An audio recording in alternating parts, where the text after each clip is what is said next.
Hey you guys, this is your girl Ebone, aka Orens Beauty, coming at you real quick with another, it's more so not of a review, but just a little FYI on when it comes to your brow maintenance at home.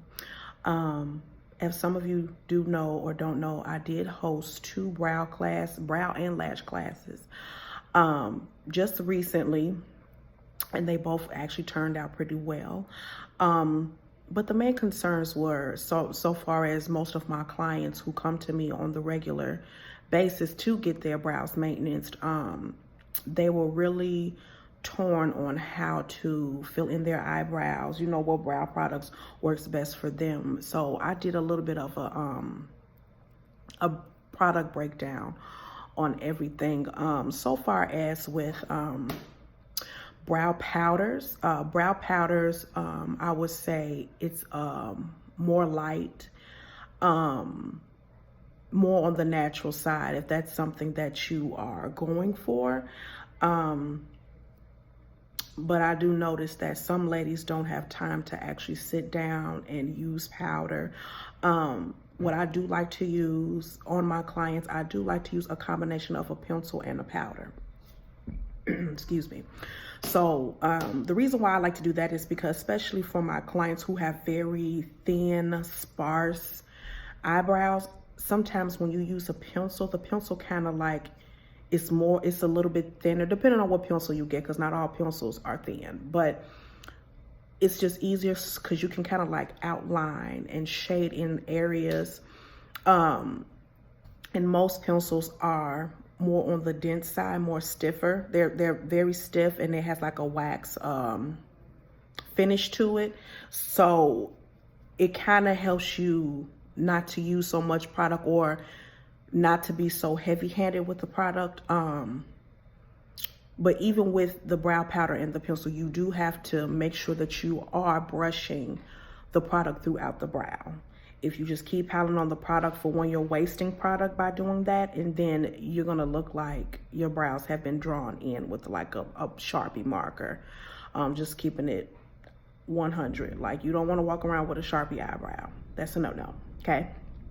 So, that's basically what that all comes down to. In some cases, clients like to use, what I've been noticing lately, a lot of my clients are leaning more towards a pencil versus a powder, just because they want something that's easy, that's they can pop in their bag. It's a little bit easy more to travel with, even though the powders can be easy to travel with. It's just that sometimes you have to be careful with the powders that you don't break it. Like if you have it in your purse and you throw your purse down somewhere and it breaks and it causes a big mess. But like I said, with the powder does give off a very nice natural finish as well. It's just that you do have to work a little bit more with the versus a pencil. I just feel like more with the pencil, you can just go in and do what you need to do, flip that bad boy over and use the spoolie end of it and brush it through. I do prefer the mechanical pencils with the spoolie on the end. I just think it's way easier because you can just add a little product, flip it over, and brush the product through. That's just my personal preference. Even some clients have asked me so far as brow pomade. Now, pomade is a cream-based product.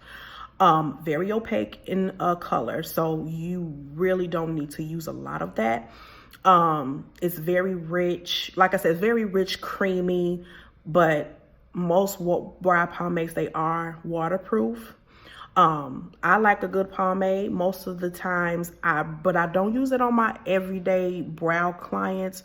Like I said, I mostly use pencil and powder for them. But if I'm doing like a makeup look on a client, I do use the brow pomade. And even with brow pomade, the concept of it is kind of like using the powder. You have to have an angled brush. You have to dip it, put a little bit of product in there, make sure you blend it out perfectly. It's just that powder is, of course, we all know it's dry. It's a powder.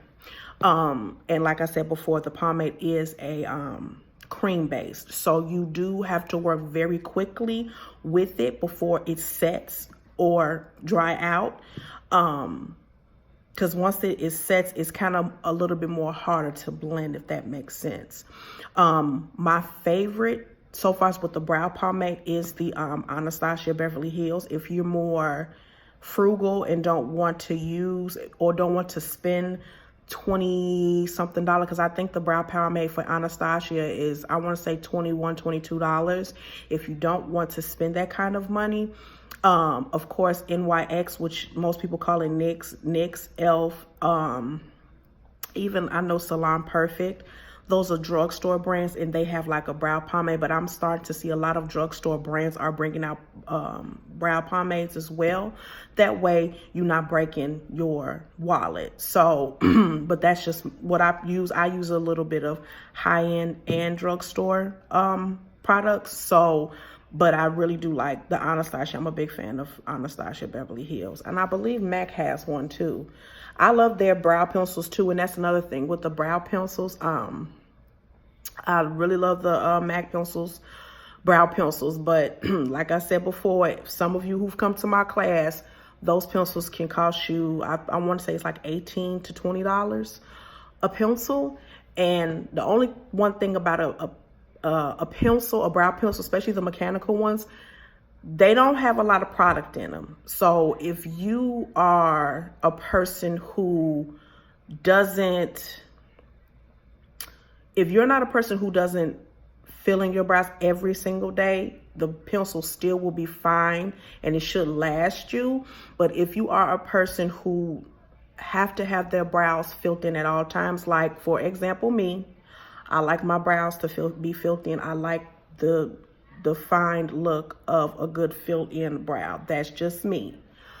You can't see yourself using it up. I want to say maybe a week to 2 weeks. You will see yourself it will be used up by then. That's just how I see it. I actually tested it out where I just strictly used the brow pencil for about a week or two straight.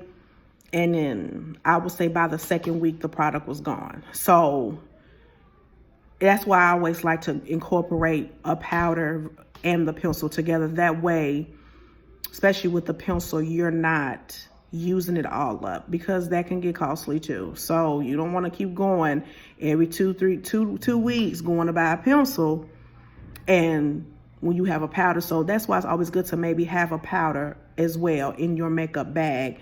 That way you don't have to, be bothered with all of that. What else? In between your visits, when you're going to get your brows and stuff done by your favorite esthetician, whether it's my clients or whoever else is watching this video, please, please, when I tell you guys, do not mess with your eyebrows. Please don't. I know there are times when you may not be able to always go to your brow person, make an appointment, or can't get an appointment. I can't stress this enough, ladies and gentlemen. If you can, leave your eyebrows alone. If you are not, I'll say this. I tell my clients when they can't get to me, to at least tweeze. I know tweezing hurts. Trust me, because when I do my own eyebrows, I don't like to tweeze them either, but sometimes you gotta do what you gotta do.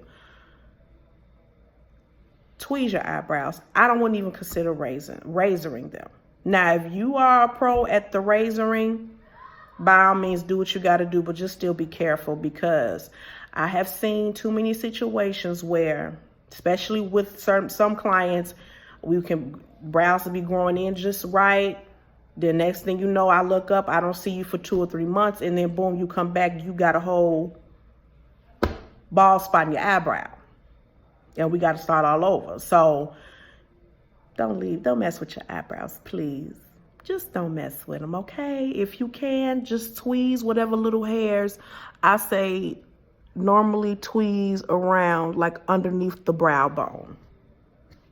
Your brow bone is right here. So if you can tweeze, because sometimes some people, I even see with some clients, they grow hair all the way down almost to their lid, child. Don't tweeze your lid, because we all know the skin around your eye area is very sensitive. So whatever little hairs you have right where the brow bone is, just tweeze it and leave it alone. Don't razor it, please. Okay. Well, you guys, that's all I have for you today. I hope this helps. God bless. Bye.